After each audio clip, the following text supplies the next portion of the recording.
T20 Blast Roundup. Leus du Plooy helps Derbyshire to 6-wicket victory over Yorkshire. Leus du Plooy smashed an unbeaten 48 off 20 balls to lead Derbyshire to a 6-wicket win over Yorkshire in the North Group. Northamptonshire went top of the North Group despite a washout against Worcestershire. Gloucestershire vs Glamorgan was also abandoned.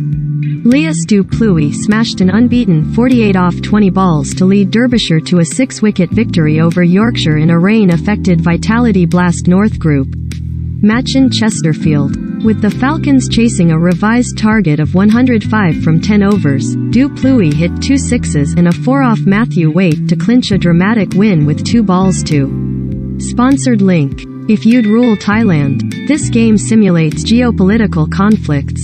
Conflict of Nations. Recommended by Harry Brook had earlier scored 77 off 50 balls, his third half-century of the competition, and Finn Allen hit 4 sixes in his 37 from 17 balls, but the Vikings lost their last 5 wickets for 6 runs in 11 balls to finish on 175. Fast bowler George Scrimshaw took 3 wickets in the final over to finish with 3 for 20 and spinner Mark Watt 3 for 29 before rain delayed the contest for 90 minutes. Derbyshire vs Yorkshire scorecard. Vitality Blast standings. Yorkshire looked favourites when Dom Leach took 3 wickets, but du Plooy had the final word to give the Falcons a 4th straight T20 win over Yorkshire at Queen's Park.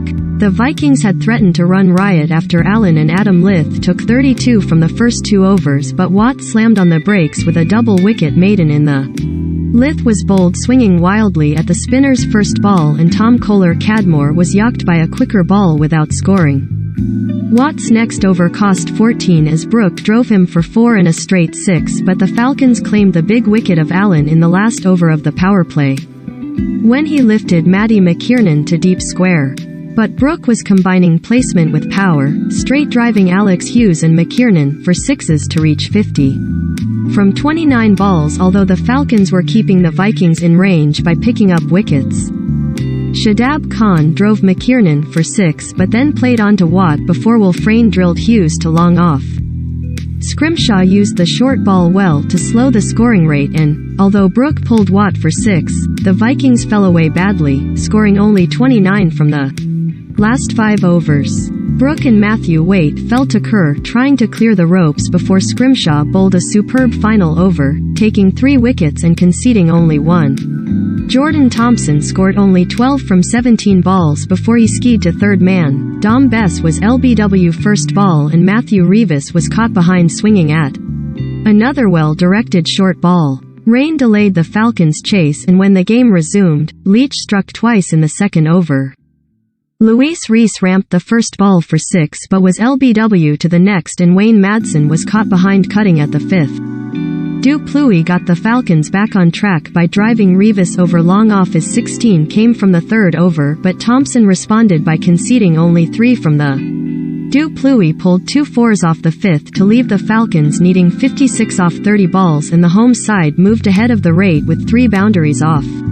With the rain falling again, Sean Masood cut Thompson for 4 to reduce the target to 32 from 18 balls, but was superbly caught at short third man by Bess, who fell awkwardly and had to leave the field. Brook Guest pulled Khan to long on, but with 19 needed off the last over, Waite bowled a wide and du Plooy did the rest, winning the game in style with a Hugh Essex over mid-wicket. Northants go top of North Group despite Worcestershire washout. Northamptonshire Steelbacks moved to the top of the North Group in the Vitality Blast despite suffering weather frustration against Worcestershire Rapids at New. The Steelbacks had won their previous 4 games only for that run to be ended by a washout against their bottom-placed opponents. But the single point they accrued was sufficient to move them ahead of previous leaders Lancashire Lightning and remain on course to reach the knockout. The Steelbacks had inflicted the first setback of the season on the Lightning on Friday evening when they won by 7 wickets. Northamptonshire have taken 14 points from their 10 games and had defeated the Rapids by 73 runs when the sides met at Wantage Road 9 days ago.